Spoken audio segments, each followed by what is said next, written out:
Bon, ça a l'air de vous intriguer. Bien sûr qu'on peut imprimer à même le plateau et sans support en impression 3D résine. Pour ça, tu vas devoir maîtriser 3 choses. Les angles d'impression 3D, les surplombs et les réglages de ta résine. Et bien entendu, je vous explique tout ça avec ces 3 fichiers de torture d'impression 3D résine. Le premier fichier est un fichier de test des surplombs en fonction de l'angle d'impression. Donc ça commence à 90 degrés, puis 80 jusqu'à 10 degrés. Tu vas ainsi tester les capacités de ta résine avec les réglages que tu auras définis à s'imprimer dans des angles plus ou moins difficiles. On va donc du plus difficile 90 degrés jusqu'au plus facile 10 degrés. Le second test de torture, c'est le test des ponts. Cela permet de tester l'imprimabilité de votre résine avec des ponts qui vont de 1 mm d'écart jusqu'à 18 mm sans aucun support. Et enfin, le pire test pour une imprimante 3D résine, c'est le test des surplombs de 0 à 42 mm. Vous voyez, il n'y a aucun support, c'est totalement suspendu dans le vide. Le but étant de tester la capacité de votre résine et de vos paramètres à imprimer des surplombs de plus en plus grands. Bon, maintenant je vous montre à quoi ça ressemble en termes de résultats, mais dites-vous que plus vous irez loin dans ces tests, plus vous serez capable de savoir si vos paramètres sont bons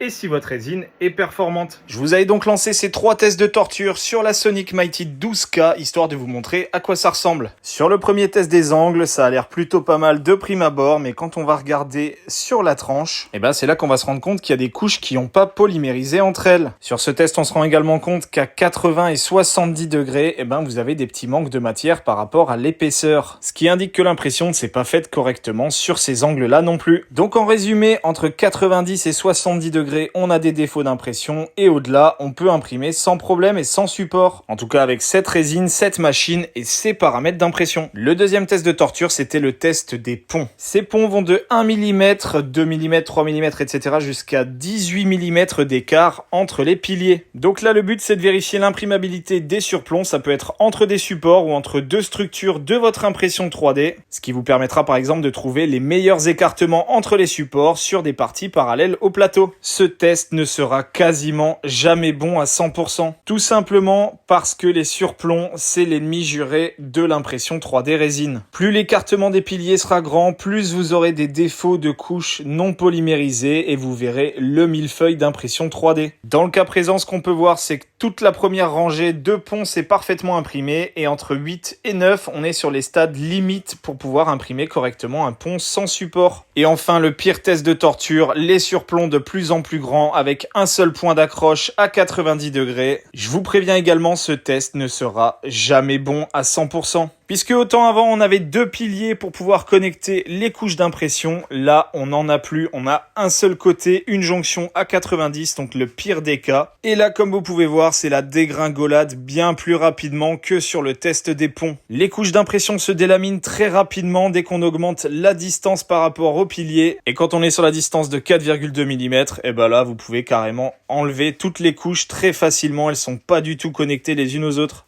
Donc en gros, ces tests, ils vous permettent de dire, voilà, sur mon modèle, j'ai une partie de cette dimension qui est parallèle au plateau. Est-ce que je peux l'imprimer sans mettre de support? Oui, non.